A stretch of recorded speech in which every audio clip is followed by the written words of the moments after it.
Hey, good people.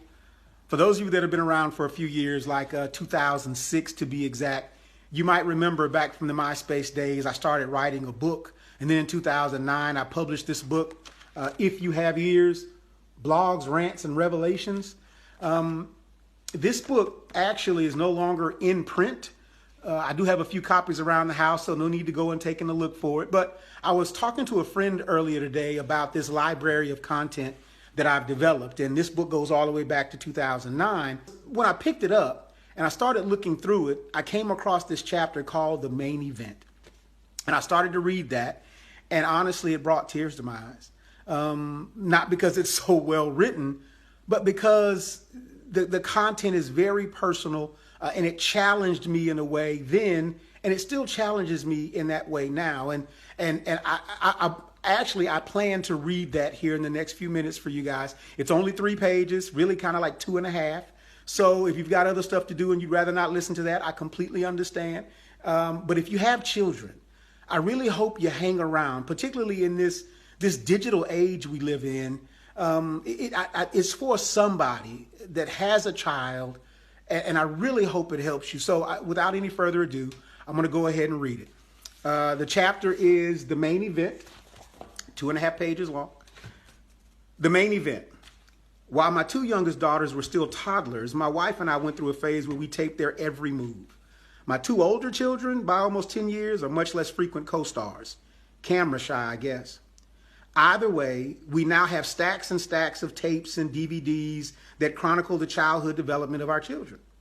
We often pull the tapes out for one reason or another, nostalgia, entertaining guests, or just to embarrass the kids.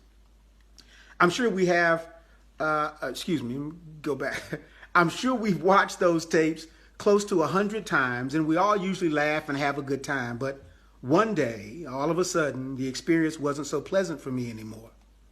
One day, while browsing the videos, looking for a particular scene, I actually saw myself for what I know now was the very first time. That day, as I watched video after video, the knots in my stomach grew. That day, I saw something new, or at least very different. I hadn't seen it before, but somehow I knew it had always been there, hiding in plain view. That day, I found that I really didn't like me a whole lot.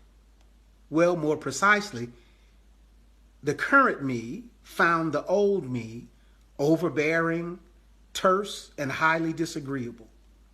Strain as I might to recognize the guy giving orders from behind the camera, it was obvious to me that the guy in those shots was a stranger, and a very unlikable stranger at that.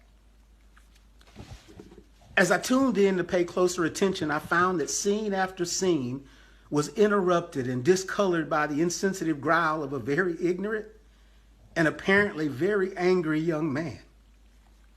For example, there were actually scenes where I barked orders and reprimands at my beautiful, defenseless 2-year-old and 3-year-old daughters because they were having too much fun to pay attention to my attempts to orchestrate a cute or clever scene for the camera. Utterly nauseating. Time after time, I found the guy behind the camera was literally sucking the life out of the room, stealing the joy from innocent babies in a family who only wanted their father's love and attention. Even now, so many years later, I can't hold back the tears when I think of the moments I stole from my children and from my family. And I'll never forget. I can't forget. How can I forget? Even if I wanted to, it's been captured forever on tape and DVD to remind me of what a callous, self-absorbed, grouchy idiot I was.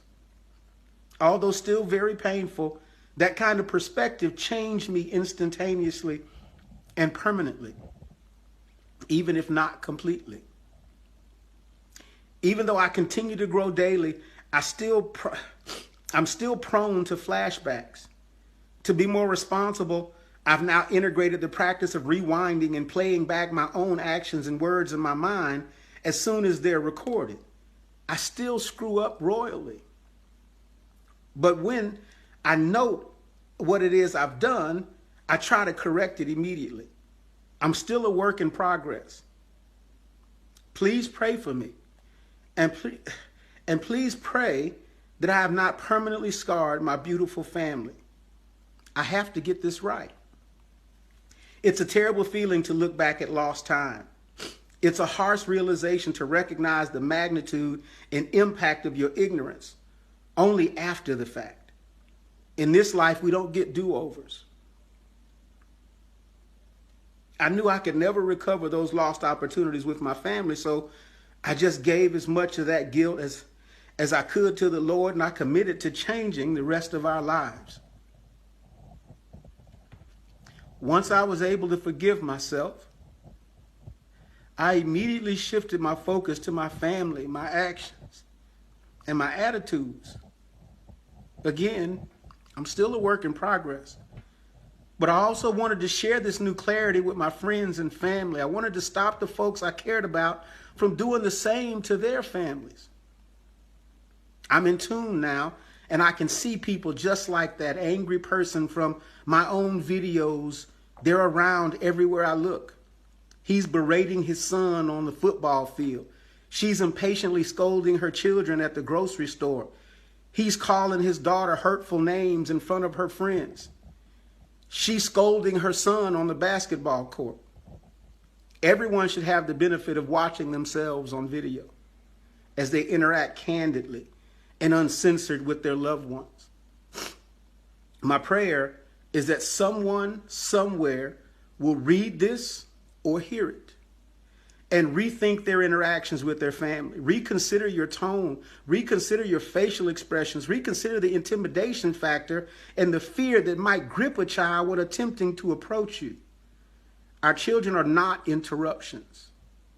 They're the main event.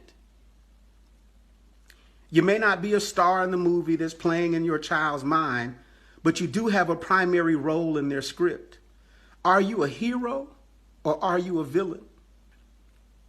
When they play back their own lives in their mind, how will they see your role? Will you have character or just be a character? The cameras and members are rolling. We don't get do-overs. So shh, be quiet now. Back to the main event. Quiet on set. Action. Be good, people.